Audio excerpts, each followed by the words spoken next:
But you can also do partition-based clustering like k-means, as you all know probably, or hierarchical clustering. So this is a nice thing. And another nice property is that it's quite noise invariant. If you have random noise, of course, like uniformly distributed noise, you see that you get your peaks here.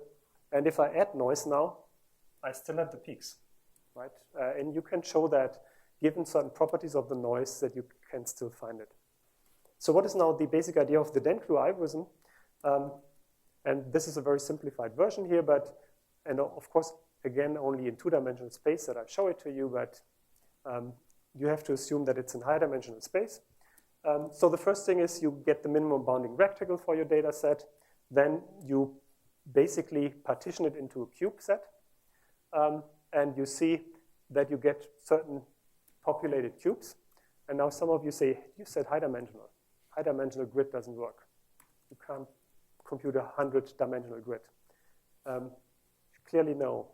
But we only determine the populated cubes. Only the cubes are stored where there's at least one data point in there. And this is at most n, of course, right? So it's limited by the number of data points. We never store or compute any of the cubes that are empty. Clearly, that wouldn't be possible. And then it's still quite a good number. And the main thing that we have to do to calculate what we need to calculate for the clusters is we need to have the density attractors, right? Going to the maximum of these clusters. So we need to start with something.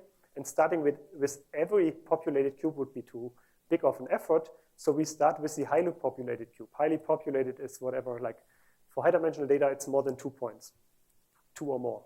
It's already highly populated. The likelihood of having more than 2 points in one of these cells is very